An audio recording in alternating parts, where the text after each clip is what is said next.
Need for Speed Most Wanted is one of the most memorable titles in the Need for Speed franchise.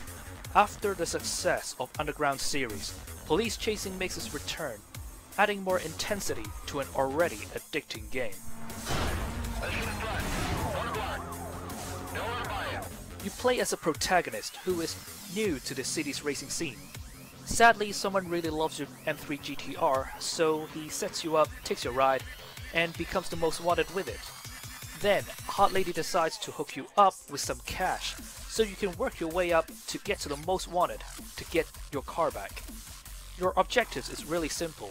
Defeat every blacklist and get to the top by racing a lot and causing trouble against the wrong side of the law. The controls are very easy to pick up. There's no power sliding involved. Manual is even available for those who insist on shifting the gears themselves. There's no fancy pursuit text, but the speed breaker feature is here to help you perform some last-minute evasive maneuvers. Go ahead,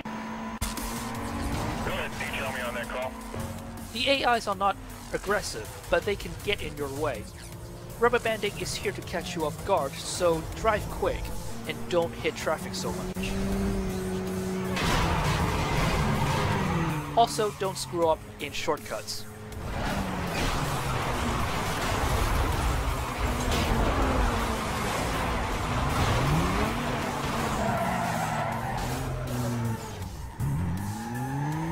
There are no drifting events, but drag is here to drive you nuts with unpredictable traffic and repetitive restarts. On the pursuit side, you will need to fulfill certain objectives, just like Rivals' speed list, except they're a lot more specific. For example, dodging certain number of roadblocks, taking out certain number of police cars, and lasting the pursuit for a certain amount of time, just to name a few. And once you've completed everything, you would need to ditch your nemesis by losing them, getting out of sight, or simply take them out yourself if you're feeling ambitious.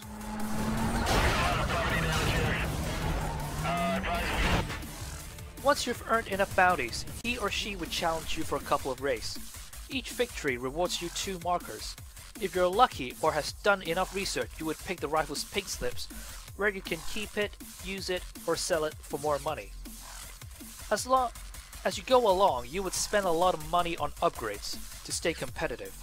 Customization is here to allow you to make your own unique ride, but it's not as in-depth as Underground 2. You can't comprehensively trick it out, and the body kits can only be swapped in sets rather than individually. And most of all, I don't even know how some of these designs managed to go through to the final part of the development. The good news is that they're not compulsory, like Underground 2, so no one is gonna hold it against you if you don't fancy any of them.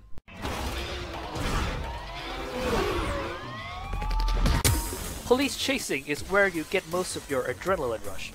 It's not hard to encounter them at first, but as your heat goes up, the machines they use becomes more deliberate and aggressive.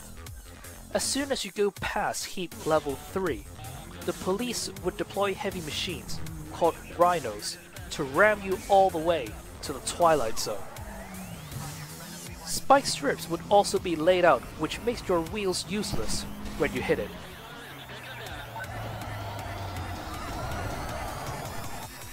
If you think you're having too many police cars on your tail, you can take some out by knocking interactable buildings called pursuit breakers, so you can feel a bit less claustrophobic.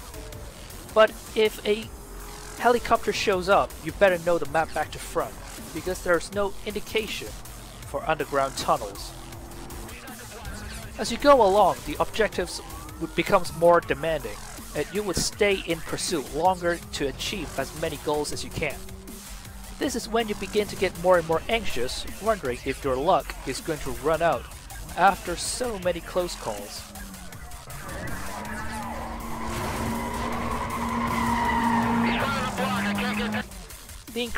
The interface is incredibly easy to use, and races can be accessed in seconds through menus.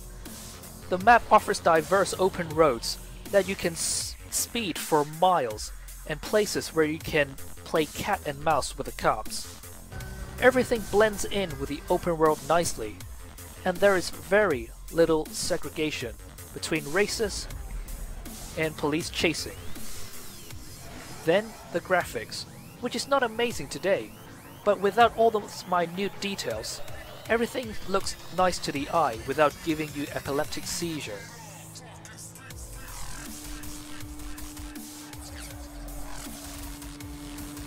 Cop chases may not be new even back then, but the way it is reinvented and integrated to the open world was definitely impressive. The sense of speed is incredible. It's exhilarating to have 20 cop cars waiting to take you down. The uncertainty of whether you'd be able to carry on running after being surrounded gets the adrenaline going.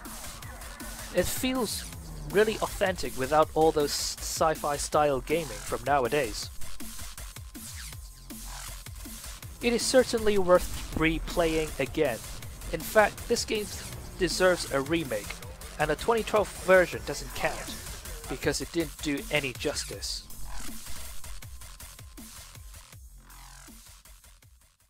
Copy that. Code 4. Suspect has been arrested.